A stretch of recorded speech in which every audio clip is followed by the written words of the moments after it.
Congratulate Sunil and thank Sunil for this wonderful idea to have this party. Bravo Sunil for making this happening.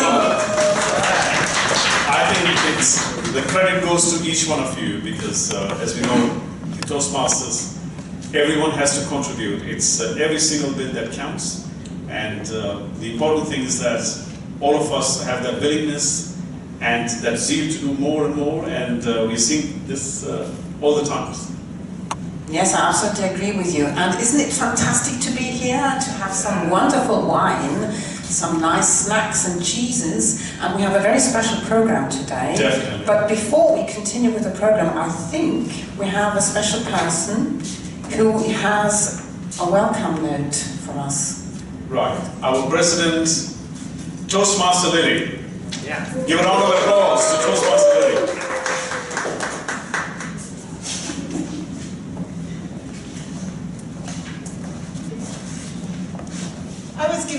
Hello. Welcome. I was given 10 minutes, and I thought, what better than to use the opportunity to make one of the presentations a speech. So if we need the beamer on. I've just turned it on. It's warming up now. So we need people here? The picture will be on the wall over there, so perhaps if you come along and come to the side so we can all see the presentation.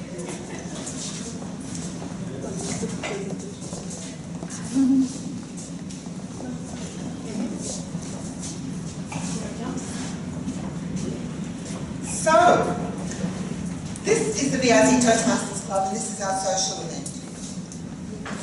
Is your mic still on? Yep. No, yes. Turn it off because I think it's or I'm too close to the. Yeah. So, I'd like to inform you, visitors and members, about Toastmasters. This is our social event. And the question is, what's new? Toastmasters has thousands of members worldwide, thousands of clubs around the globe, is in 141 countries, has material translated officially already into 5 languages and unofficially into lots more where local people are working to translate the material. And our club mission is to provide a supportive and positive learning experience in which members are empowered to develop communication and leadership skills, resulting in greater self-confidence and personal growth. So this event tonight has been organised by a team of people and was initiated by Sunil, our Vice President of Education, who's concerned to educate us, to help us in our communication and leadership skills.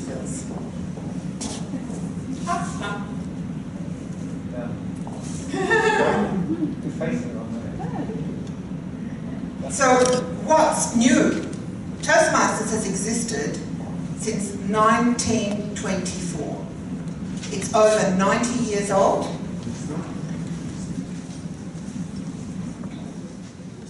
And the program that existed when we joined, each one of us, we would call the traditional educational program.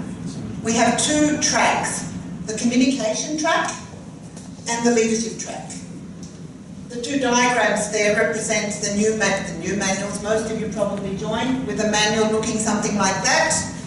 In the old days, when the old members joined, and there's a few of us around, there was a different looking manual on the outside before the rebranding, but the contents was actually exactly the same.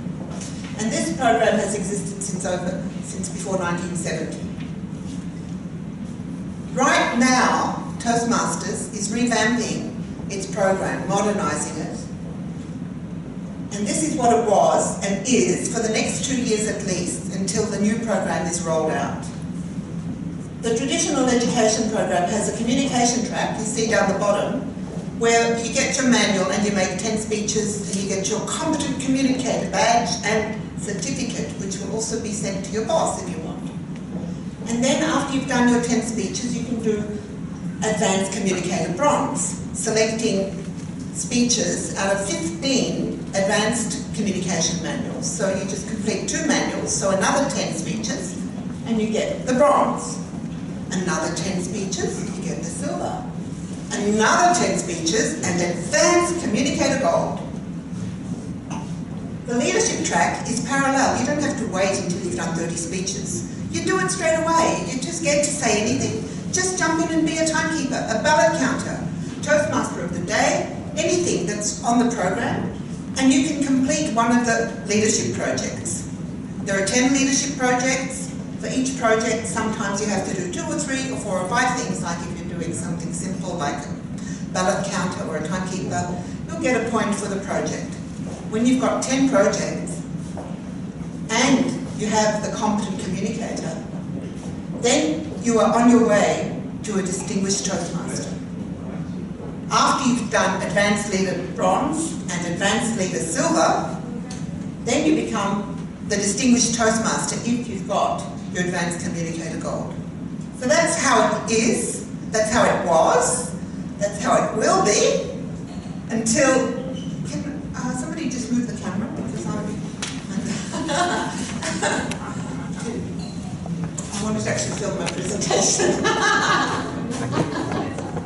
Thank you. So once you've completed that, at the moment we've got 2 years from the time of the rollout of the new pathways. Pathways is coming. It's already been introduced in 1, 2, 3 or 4 regions around the world. And Pathways has been introduced as a revamped, as a modern Toastmasters project. There are 10 areas, 10 paths of learning, and each of those paths has 5 levels, where you start on the basics and then you intensify. And each project that you do in that particular path takes you to a deeper level until you have level 5, where you are competent in that path. When you start Pathways, you can choose yourself which paths you'd like to do, or you can do an assessment and then 3 paths will be recommended to you. You don't have to take them, you can still choose for yourself what you want to do. But through this questionnaire about what competencies do you want, what are your interests, what's your capacity, what would you like to do, you will get a recommendation from Toastmasters. This is an online assessment. And then you enter into Basecamp, where you get your materials. All of this will be available online, but it's all been designed for us to operate within the clubs, for us to work together to socialise. The reward system is intended to be much faster, not after you've completed 10 speeches and then you get your competent communicator. There are lots of other, you can actually give digital awards to other people in this system. There are lots of things that you can do self-learning and lots of activities that are already available on Toastmasters International. There are over 300 competencies that are being addressed in this educational program. We belong, now I've got to ask, who knows what a website is?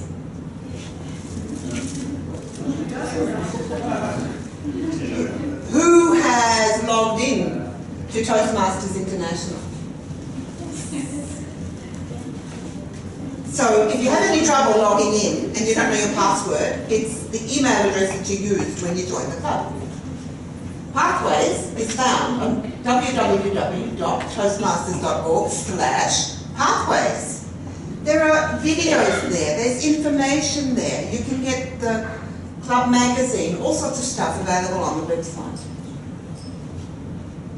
As I said, once Pathways has been rolled out in every region, at the end when every region has access, there'll be a 2-year transition period. Then you can use Pathways or the traditional educational system, or both. The points that you've gained in the traditional system, apart from the icebreaker, are not transferable into the new system. So you might ask, should we ask new members to join now, or should they wait until March or April when we get Pathways? You know yourself. Toastmasters is extremely valuable learning experience, and as soon as you jump in and start doing it, you're going to learn. And you can get the competent communicator in 1 year, the competent leadership in 1 year. We've got more than 2 years' time. You can complete all of this. And in March, April, you can log into Pathways and begin at your own pace, parallel or exclusively if you've finished all the traditional, if you've exhausted all the traditional resources. You can do them both parallel until the end of that transition period. So the 5 levels in each path are mastering the fundamentals, learning your style, increasing your knowledge, building your skills, and then showing that you are actually an expert. So to all of our visitors, I'd like to let you know that we meet every 2nd and 4th Tuesday of the month. Next Tuesday is the 4th Tuesday of November. We have a club meeting. The 2nd Tuesday in December is our end of year party. You know what Toastmasters is about? You know how it got its name? About giving toast. So what are we doing tonight? We're learning. So if everybody gives a toast before they try their wine, we might be here until next week. But at our end of year party, I'm going to do exactly that. We're going to go around the table and ask everybody to give a 1-minute talk, to give a toast. In England, there's actually a Toastmasters group, which is a professional Toastmasters club, and they charge, and you can hire a professional speaker, a Toastmaster with a red jacket and a white shirt, and very British. We are a non-profit. Toastmasters International is a non-profit dedicated to educating people and helping people worldwide to learn communication skills and leadership skills. The information is available. We are here. We want to talk. And now we are going to celebrate our social event, and I thank you for your attention and welcome you and declare this meeting open.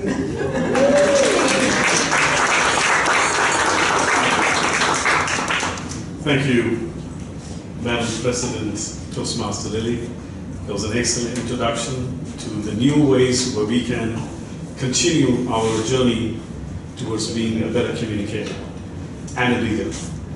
And the next program that we have is actually not only improving our communication skills, but also our wine appreciation skills. Yeah. And for that, I hereupon call Toastmaster Lydia and Toastmaster Thomas, who will guide us through the wonderful world of spirits in high spirits. So Toastmaster Lydia and Toastmaster Thomas. Thank you, Toastmaster Sunil. So, well, ladies and gentlemen, what an evening. We already learned about Toastmasters, and we have a still exciting program ahead. So, let's see. And every program, of course, needs somebody to lead you through. We have our fantastic Lydia. Oh, nice, thank you. And me. And we will try to bring you closer to the main points of our event. So, I'm already into some difficulties here. What do I do in front of such a lovely, fantastic lady? I'm getting a little bit nervous. Which conversation could I start? Usually the weather is a good topic, isn't it? So, Lydia, what do you think about the weather? How does it look like for today? Closer to me. Well, James, thank you. Thomas, I'm not sure, you have to specify, because outside we have a not that nice of a weather. I would like not to think about it at the moment. Okay. But So focus on the inside, no problem with that. Well, last time I checked the forecast of this place, it was 99% of Wine. Oh, okay, we are getting closer and closer, as I see. And, but my confusion is still, so... Okay, Thomas, my advice for you for the future, no matter who you're meeting for the first time, start with introducing yourself maybe a little bit. Oh, really? How about we start with that? Okay. Maybe some people here would like to know more about us. Who knows? Who knows? Okay, so my name is Tom. I joined Toastmasters about half a year ago. Other than that, I'm working for the agency here. And yeah, in between we go to the meetings that our president, Toastmaster Lily, already introduced. And of course to our social events. And when there is still time, I have the opportunity to meet with the fantastic ladies that make me speechless. So, And we're only getting started. we're only getting started. It's really hard, I have to tell you, it's really hard in this place. Would you maybe like to know something about me, or? Yes, So far it's only about you. So So please introduce yourself. Let me know about your deepest secrets. okay. No, we start with the small secrets. With the small ones. Okay, for those of you who don't know me, my name is Lydia. I as well joined Toastmasters about 6 months ago.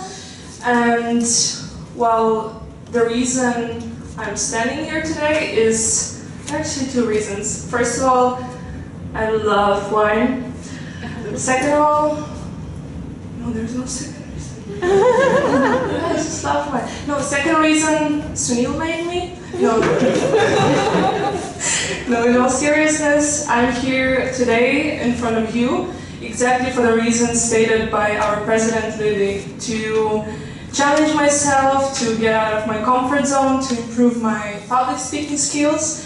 And I gotta be honest with you, this is the first time for both of us facilitating this kind of meeting. Well, I've been facilitating different things as a lawyer, but this is slightly different. So we are very happy to have you here, and we will try to make it a nice evening for you. Yeah, I'm about done. Great, thank you very much. Thank you. So we do have a schedule, I was told. So our schedule, it's a timing. The obvious question is, what time is it? Come on, it's wine time. What It is else? already wine time. Okay. I thought it's dinner time, isn't it? I see such a lot of food there. So are you not going to have dinner today? I am. Oh, thank you. You're so caring. That's very nice of you to ask. Actually, I'm having a fruit salad for dinner. Well, it's Nothing else, actually, maybe I could invite you for something. I mean, just fruit salad is not now that I think of it, it's mostly grape salad. Well, Grape salad carbonated sounds grapes. strange. That sounds very strange. Fermented grapes, I mean. Okay, you got me. I'm having wine for dinner, okay? Is that what you wanted to hear? Maybe, that's it, yeah. Is it some special kind of wine occasion? I guess it is, right? It's, I've been told we're having some special person here who knows more about wine than me, which I don't really think is possible, but let's see, where is our guest of the evening? I heard something, yeah, we do have something. I heard we have a hole in our budget because we didn't spare any costs to fly in from a land far away called Commissary, well known and morally most renowned and best of all sommeliers, Aldo. Please, Aldo, so we invite you to start wine tasting. Aldo, teach us something about this wine of yours. I heard life is too short to drink bad wine. Do you agree? I heard the exact same thing. Oh, nice. We have something in common then. Totally. Yeah, I thought I brought up a selection of various wines from the commissary, and I'm going to hold that. That's pretty heavy. She can hold your glass. I already put my eye on that glass. I'm waiting for him to turn around and to...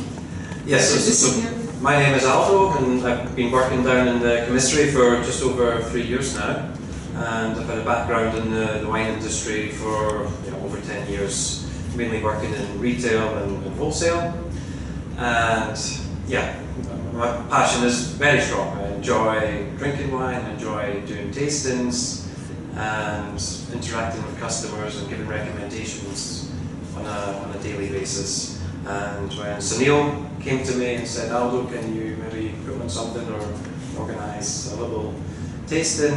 Sure, it's what I love doing, so more than welcome. And so I thought we would start by, I would maybe give a little introduction on how you can find the best enjoyment from the bottle of wine that you've purchased. There's a kind of sensory checklist that you can go through using all of our senses to help really discover the quality of the wine that's in the glass. So usually when I'm doing tastings, sit-down tastings, we usually follow a template so we can write some tasting notes, but I don't think all of you guys want pens and papers just now, you just want to drink. So I can talk you through the routine that I usually go through when we're drinking wine. So yeah, we have a glass here. So usually we would start off by checking the appearance of a wine. How does the wine look? And the best tip I can give is always try and hold the wine against a white background, whether it's a white tablecloth or a white piece of paper. You can hold the wine glass at about a 45-degree angle away from yourself. And I know checking the appearance of a wine isn't the most fun thing. I know you really want to kind of get stuck in drinking it or smelling it, but there's a lot of things we can tell from the appearance of a wine. Basically, we just want to check that it's not faulty. And usually a faulty wine would be kind of hazy in appearance, or cloudy, or maybe there'd be a little bit of kind of cork crumbling in the wine. There's various other things we can tell from the appearance. We can see whether the wine is translucent in the core, or if it's opaque. Usually if it's translucent, we can get an early indication that it's maybe quite a light style. If it's more opaque, maybe more on the full-bodied side. So after you've checked the appearance, we want to get the aromas flowing. And to do this, we want to give the wine a good swirl. And I don't know how many of you are confident that swirling the wine freehand can be a little bit dangerous if you're standing quite close to someone. What if you spill something? I mean, wine is the only liquid you're allowed to cry for when you're spilling it, unlike milk, for example. I have a little tip. If you're not so confident at doing it freehand. Not everyone has this fancy glass like you. I know, I brought my own. I couldn't resist. It's yeah. If you're not so confident swirling the wine freehand, either don't do it, but it's worth doing because the more swirling that the wine gets in the glass, the more the alcohol is touching all the surface and evaporating and sending all those lovely aromas up through your nose into the kind of factory centre up there. If you're not confident, my tip is just pretend you're drawing little circles on the table. That way the glass is staying quite safe and secure. Or we all get as a present this glass as the one you have, and we can do it confidently at home. How about that? Yeah, I can name the shop where I bought it. It's not fair. So, after you've given the wine a good swirl, coated all the surface, this is the best moment to really get your nose deep in the glass. And what we're looking for here is the kind of flavour and the aromas of the wine. And what are the chances that while you're doing that for half an hour, everyone else by the table already drank all the wine there was and you're just left with this little sip? Well, you are probably drinking with really greedy people, but think of it as with your glass of wine, you're probably getting more enjoyment than your friends that have just sculled theirs very quickly. Because what you're doing is when you're swirling is you're putting air through the wine and really kind of amplifying the scents and the aromas, a bit like turning the volume up on a radio. You know, the more swirling, the more air you're giving the wine, then the better the results are going to be. So, Aldo, is that also true for white wine? Both. Yeah. You can do that for red and white, of course. So after you've given it a swirl and maybe discovered some flavors, you might have found some fruity notes, some spicy notes, some floral notes. Then it's on to the taste. So you want to take a slightly larger mouthful than you would socially, and No, wait. What about us? sorry. Yeah, we should have brought the wines over actually. But Okay, shall we? yeah, let's bring some wines over. The whites. Yay, finally.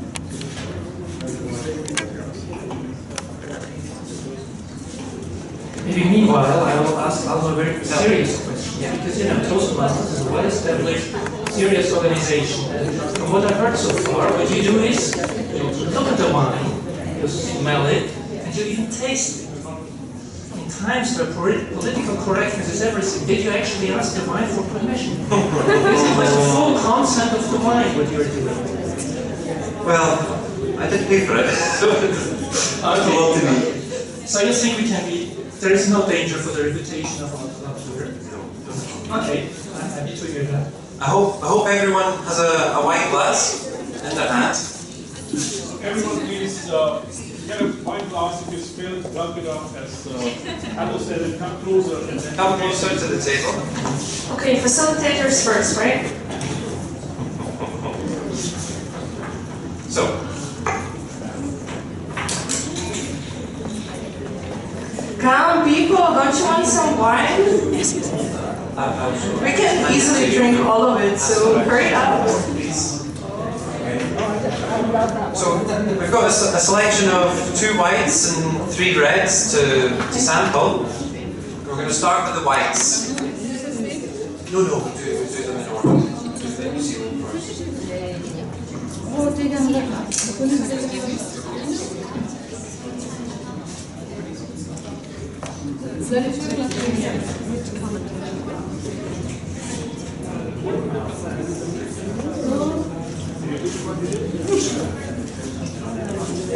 So, if everybody has a glass, we'll just go through the routine again.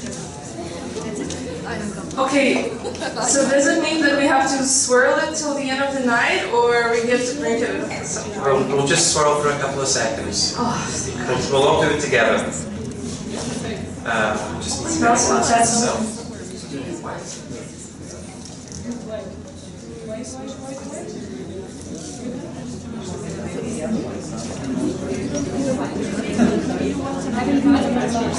Okay, because I had my port. James? Okay, Toastmaster James. so I hope everyone Please has provide us a with one glass of the more first wine. This first wine is from New Zealand. It's Villa Maria Sauvignon Blanc. So like I was saying just from our little routine, want to just check the appearance of the wine first. Hold it against a white background if you can, or a sheet of paper. And yeah, have a check. What kind of colours do you see in the glass? It's quite very pale. It is very pale in appearance.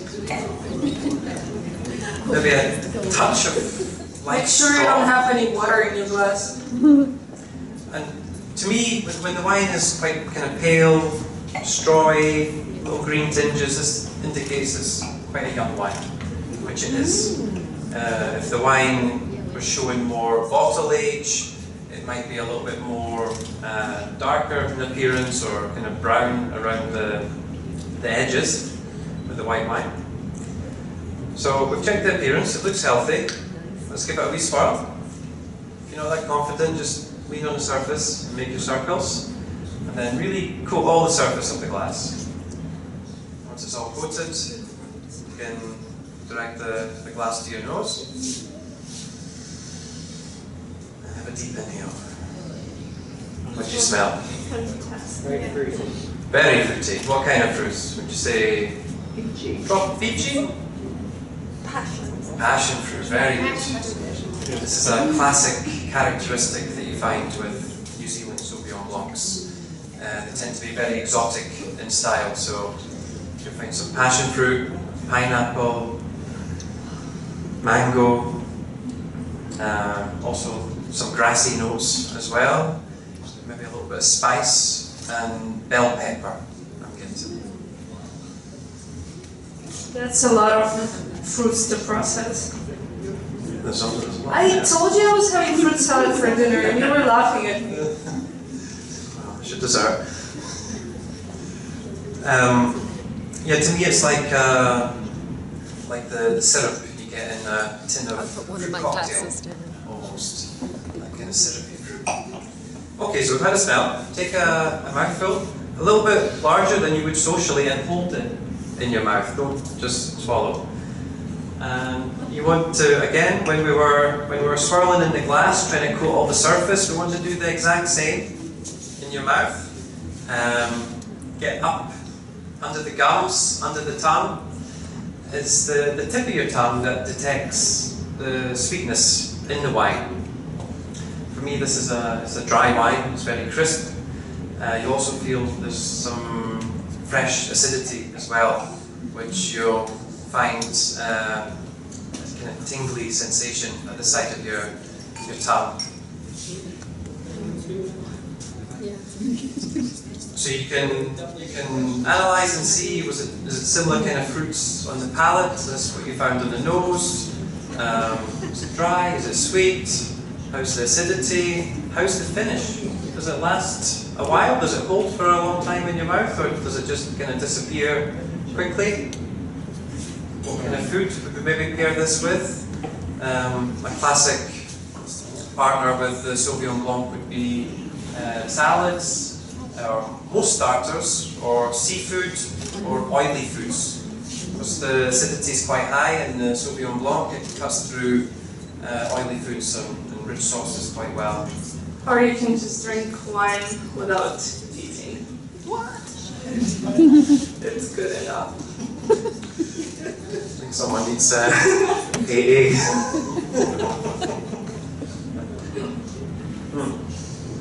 Okay, so I selected this wine first for one reason, or a few reasons actually. I'm a big fan of it, and it's actually our #1 selling white wine in the commissary. And yeah, has anyone bought it before? You know how much it costs? €7. Oh, bang on, super. Yeah. €7. Yeah, bargain. Yeah, it's really nice. Villa Maria, the wine is produced, it's from New Zealand. It's from a very famous wine producing region called Marlborough, which is situated on the north tip of the South Island. Climate's pretty cool. It's ideal growing conditions for the Sauvignon Blanc and also for the Pinot Noir, for the red grape.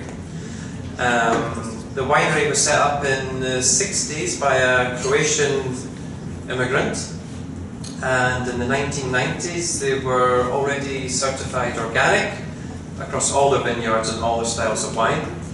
And then in the late 90s, I believe they were the first winery to go cork-free. So every bottle that they produce, reds, whites, rosés, is all bottled under screw top, or as they call it, stelvin. So it keeps the wine fresh.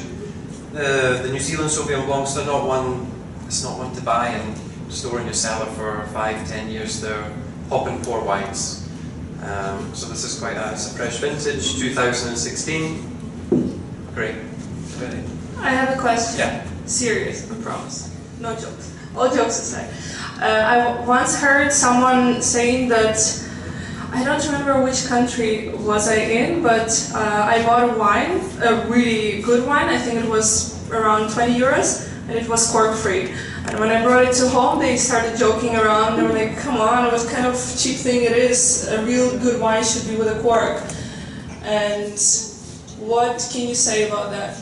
Does it influence really, or? Disadvantages and disadvantages of both cork and screw top. You tend to find it's more of the New World countries bottle under screw top. So like South America, New Zealand, South Africa, and more of the, let's say, the old school wine producing countries, France, Spain, Italy, they definitely prefer bottling under cork. Some people say once the screw top goes on, that's it, it's closed. There's no interaction between what's inside and outside. And some people do claim, well, with the cork there is still a touch of breathing space between the two. But there was sickness. Sickness. But the cold people, they don't use cold people because of safety. Well, I've not heard about that. I mean, also with the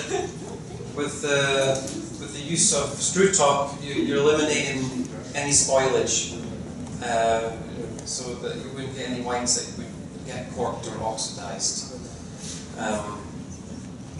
But I mean, what you find is, like, even these old school French Bordeaux chateaus that always bottle under cork, they probably have thousands of bottles, experimental bottles, under screw top that won't release to the markets. It's purely for experimental reasons, to see how it ages against the same wine that they have bottled under cork. So.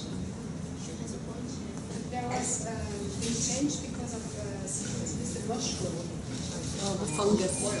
The fungus. The cork. Yeah, that could be one of the reasons. I mean, you also see them producing synthetic corks now, and special hybrid corks that almost eliminate all types of spoilage. I mean, I think the cork world is evolving a little bit, you know. They're trying to keep up with the screw tops. Okay, so that was a nice dry style, the New Zealand. We're going to move on to the second wine. Try and keep this flowing, it'll be all night. So we're moving to France.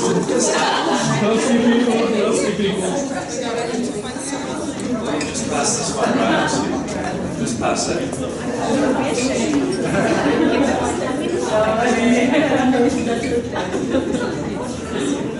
This is a blend. I'll explain. Are you alright?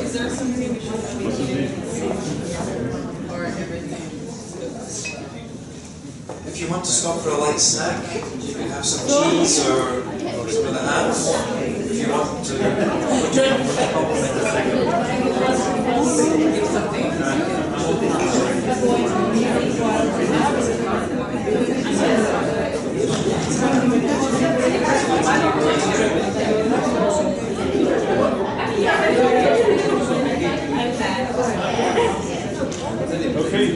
Okay, so wine, the second wine, so our last wine. This time we're traveling to France, and this wine comes from the Alsace region, which is located northeast, right on the German border.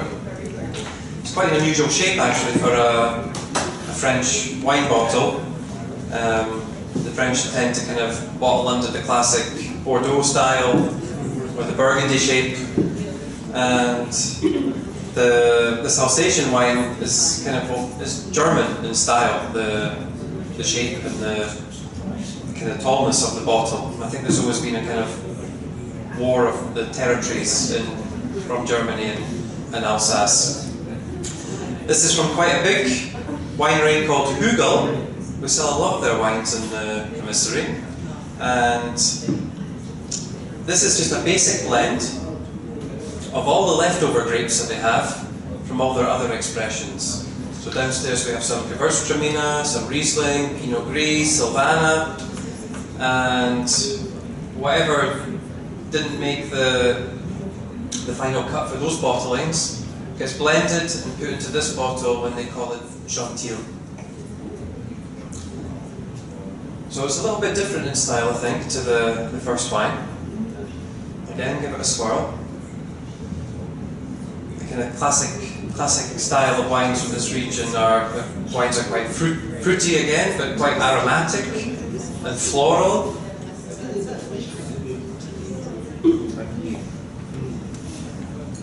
what kind of flavours are we finding in the room?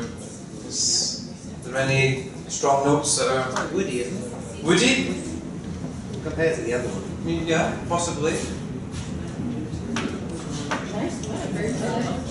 Is it as dry as the first one, or has it got a little bit of sweetness? Sweet, I think. Just a touch. Just slightly off dry for me, this wine. Just off dry. But I'm getting some floral notes, a little bit of rose petal, Turkish delight, lychee.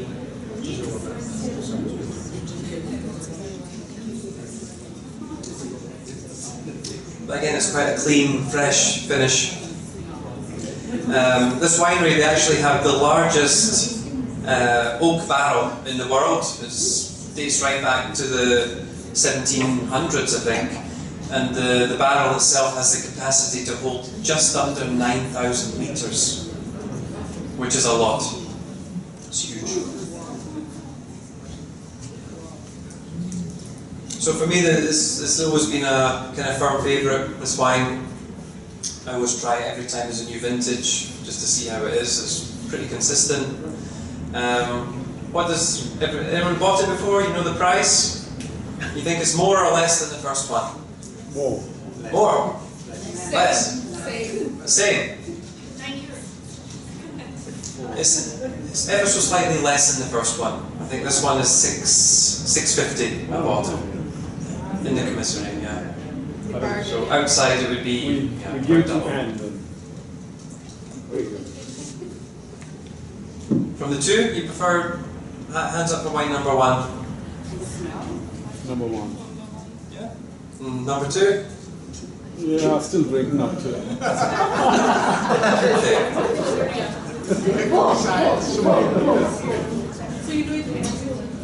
I think you have a friend in the room, so you've got to redo it again. Right. It's okay. Tristan, welcome.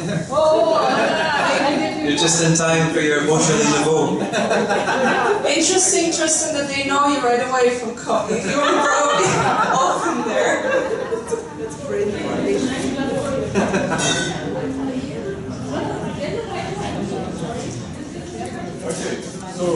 Okay, so if you finish up with your whites, we can then move on to the red wines.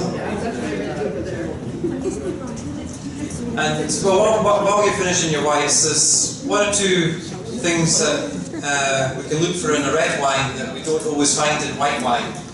And when it comes to the taste, when you're holding the wine in the mouth, with the red wine, one thing that's present, that's not so present in the white wine, is tannins.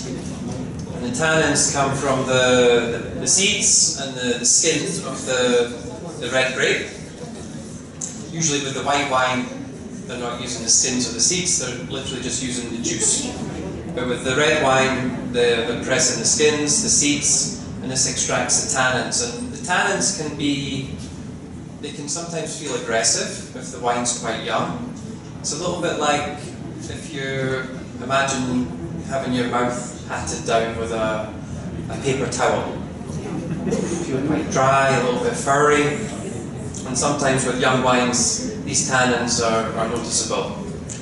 But we're actually going to start off with something very gentle and soft. And I thought this would be a good time to bring up some Beaujolais Nouveau.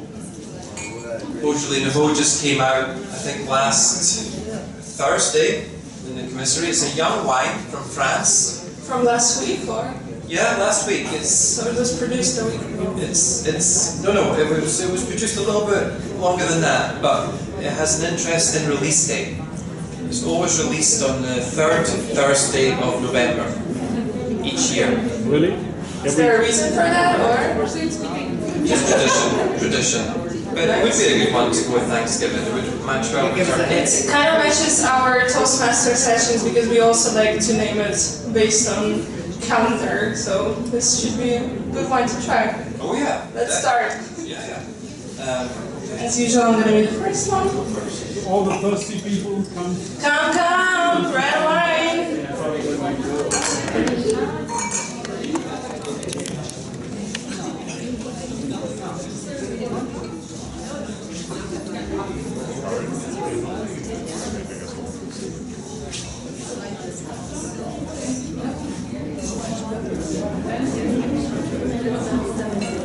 So this is it's a very young wine. It's like the first wine of the year that France produces. They use one type of grape called the Gamay grape, and it's very light, very juicy, lots of red fruits. It's quite an interesting one just to swirl in the glass. It's quite vibrant in colour. You can see a kind of pinky, kind of ruby tinge to the wine. Give it a good swirl. See what flavours you find. I think you'll find a lot of red fruits. But cherry, raspberry, strawberry. Cherry, strawberry. For me, it almost has a kind of like a strawberry kind of yogurt flavour to it. It's that kind of aroma.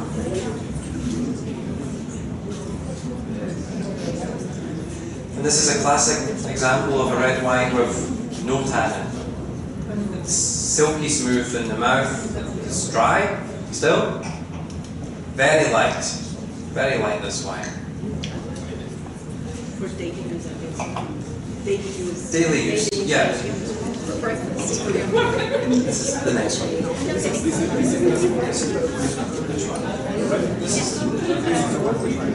This is the current one.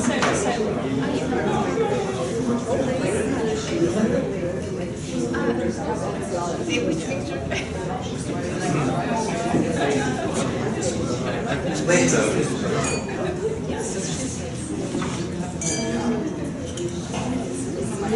Okay, so this Beaujolais, it's designed, it's like the New Zealand Sauvignon Blanc, pop and pour. It's not one that you can cellar for not more than a year. This wine is designed to be drunk immediately or within 6 months. It's not going to hold. It doesn't have the acidity or the tannin or the structure for further aging. So we get it in once a year in the Comé. We have two types this year, two classic French and also a French Rosé, Nouveau, and of course an Italian take on it as well. They call it Novello. All pretty reasonably priced. I mean, it's a young wine. It probably didn't cost much to produce. It's not been sitting in a barrel for 12, 18 months.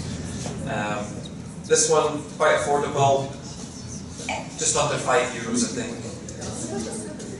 No, it's just under, sorry. Not all 7. No. Maybe you bought 2. So, that's the Beaujolais.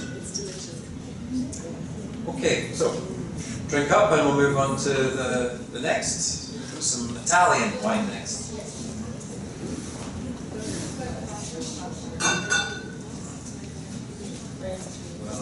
I so much previously there will be a lot of speaking after. Tristan, I hear you want to volunteer for a speech tonight. I hear everything. You'll see there's going to be a lot of... After the sweet wine, I swear. Please ensure you keep the mic because otherwise everybody will take it. Okay.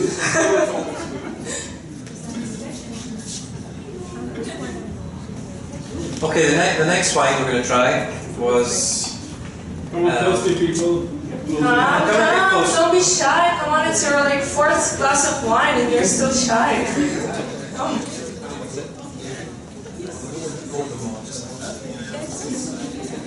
So this next wine wasn't really meant to be on the menu tonight, but I was drinking it last Saturday at the Mondovino Wine Fair, which was at the Mac Museum, and they were showcasing this wine. The same wine, same grape, same vintage. I think I'd tried over 50 wines that day, but this wine really kind of stuck out for me in terms of quality and a good kind of price-quality ratio. This wine is produced by Torremesca, which is an Italian winery down in Puglia, right on the heel in Italy. And quite a big outfit. They have over 600 hectares of vineyards. It's actually owned by the Antinori Group. These are quite big winemakers in Tuscany. They produce Tianello and a lot of other famous wines. The grape that they've used here is called Primitivo. I will give my wine glass to anyone who can tell me what Primitivo is known as in other countries. Primitive. Sorry? Ancient word, like picked very early. No, not Tana. Picked very early. Pinot Noir? No, not Pinot Noir. Or an all the time. Do we get a hint, or you can just tell us a Marlow. I will not tell you. Spring? Springtime. No, sorry, no. Primitivo is known in the US as Zinfandel. It's the same grape. In the US, they call it Zinfandel. In Italy, it's known as Primitivo. But I guess probably most of you have probably tried a Zinfandel over when of your life. So basically what you're saying is that no one is getting the glass. That was your plan. Still get to hold it, still get to drink my wine. Yeah. So typically the Zinfandel from California is kind of medium bodied, very juicy again, lots of those red fruits and a lot of vanilla. And like I say, I was trying this last Saturday and I thought for the money, really good value, this wine.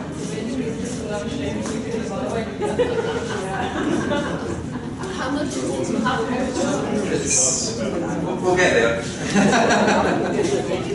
For me, it has a lot more warmth to it than the last wine. There's a lot more depth, structure, nice kind of cherry fruits. He said it's 40 years ago. This one's available in the commie as well, and it's retailing at 10 euros. It's a bargain, and usually it's on special offer 2 or 3 times a year.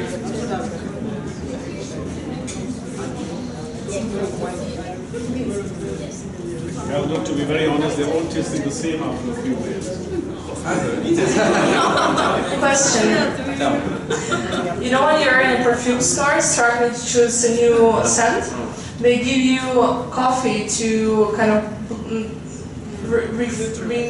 neutralize your scents, and so that you can fully appreciate the new scent. Is there something like this during wine tasting that you can use in order to fully feel the new taste? If you want to, I don't know, let's say Cleanse the palate. cleanse the palate or reset your taste buds, a glass of water, a water biscuit, a cracker, some nuts. I quite often, me personally, I just like taking a breath of fresh air in another direction. Yeah, we don't know what that is in this building, sorry. Well, the windows are open. But yeah, no. Only the smokers, ironically, only the smokers can feel the fresh air during the day, so. No, my best tip is water and plain food. Water biscuits, crackers. That'll help cleanse the palate and get you ready for the next glass. Okay, we've got one more. One more red. So drink up. This one,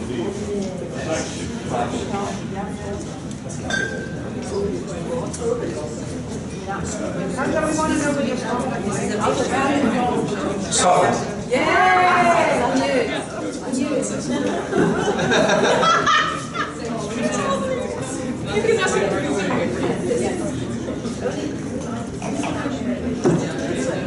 Okay, don't all rush at once, but we are onto the really expensive stuff now.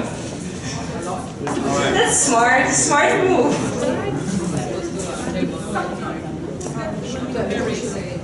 So we're going to finish up with one of my wine of the year. It's every month I'm doing a lot of tastings.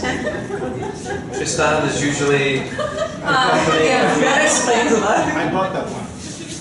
and one of the tastings we were doing a few months back, we were doing a blind tasting, and we threw this this next wine into the mix, and it actually came out joint top from all the wines that were tasting that evening, and I think it was the cheapest one that we had on the menu. Question. Yeah. So while people swirl their wines and not drink it right away, what I always wanted to ask a professional sommelier is about this thing I read once in Robert Cialdini's book, The Psychology of Influence. And basically he described this experiment of blind wine tasting. When they didn't know the price of the wine, clearly because their eyes were shut, they tend to vote for the wine that was the cheapest as the one that was, as they thought, the most expensive, and the other way around. And it's been told over and over again as the classic example of our prejudices and how easy it is to influence you just by showing you the price of the wine. So you see the price of, let's say, 20, 30 euros, and you instantly, your brain instantly tells your taste receptors that this is a better option. What can you say about that? Well, I've heard numerous stories as well of cheaper wines beating more expensive wines in blind tastings. For sure, it does happen. What you have to remember is a lot of the cheaper wines, they are produced on a more commercial scale, mass production. So maybe not as much quality and care goes into the whole winemaking process, whether that comes down to the quality of the grapes, they've been hand-picked, machine harvest. It is interesting. Blind tastings do always throw up surprises, and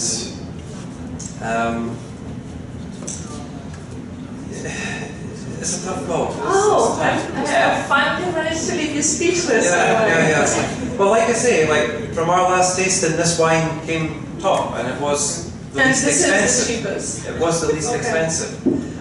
For me personally, I think there is a big difference between the €5 wines and when you're going above the €10 price. You're talking in commie prices, or yeah, well, okay, like let's say commie prices. prices. Commie prices. Okay. I think if you get over the €10 mark, you really start discovering a lot more quality fills.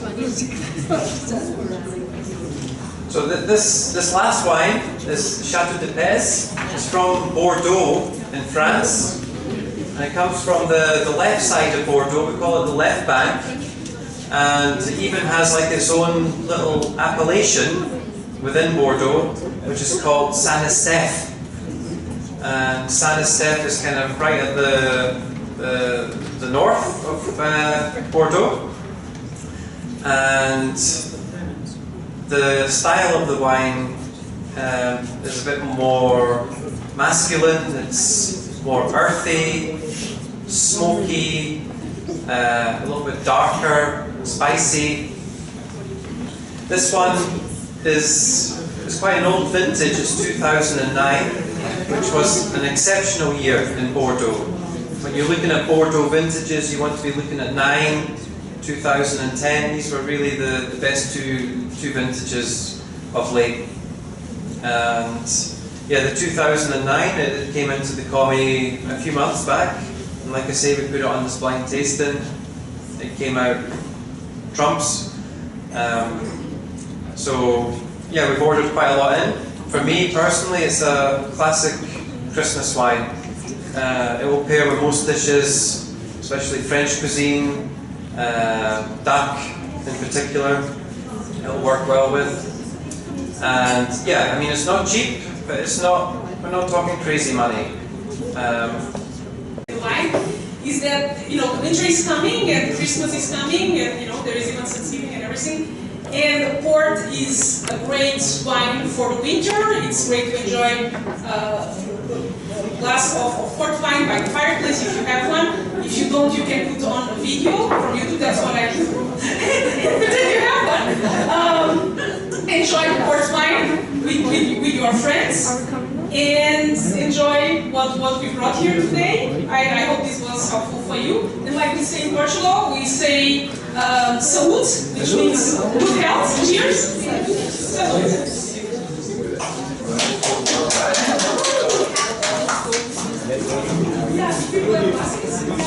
If you have glasses, you can Still, Alice gave me that ribbon as a personal challenge to actually start speaking, but also the special. Okay. Not much of a. Anyway, so mints, alright. If you grow this in your garden, be careful you want to grow everything else, it's going to be a year to get it out of your garden. It's a very impressive weed. So we love it.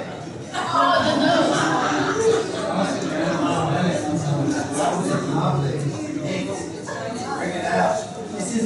This is not like a Frenchman making a mojito. You just bung it in, alright? Just bung it in.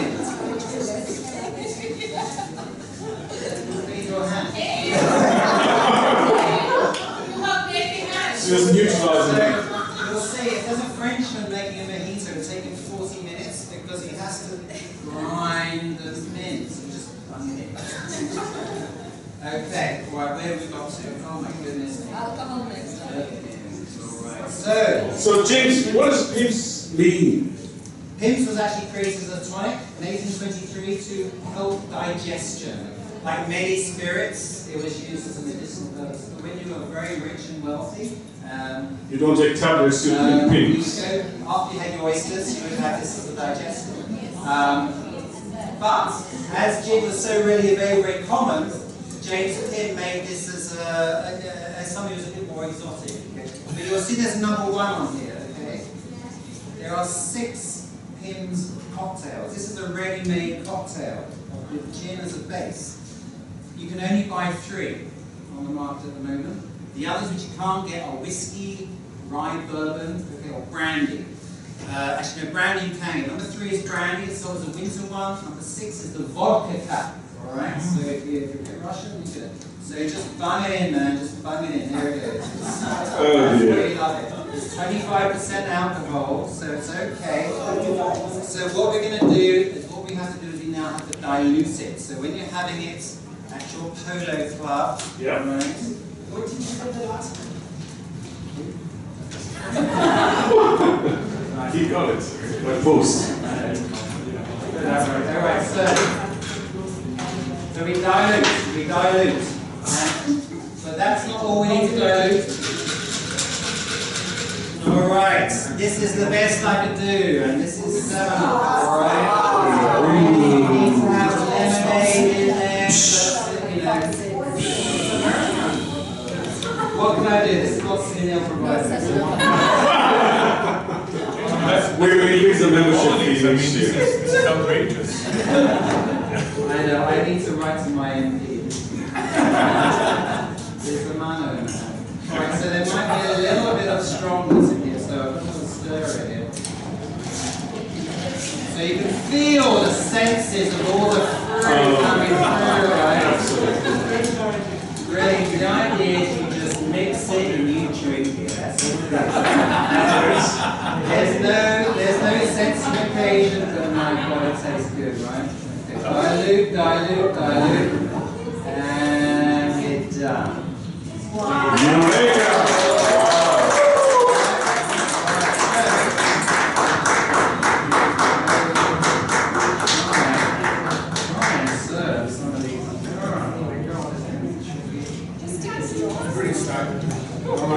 What's nice is you can watch the polo and you can get quite drunk very slowly.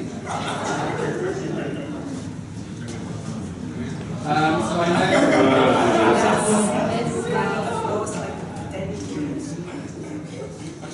You can get this in the commissary. Yes, I think someone said They have a strawberry version of them there, that's right. Why would I? Really, just, actually, when I'm putting this in glasses, you can also do it in plastic. We're not really precious about this at all. We can put it in any vestibule that you Absolutely. There's one on the right side. Come and get some, guys. Come and get some. Come on, first you can have close.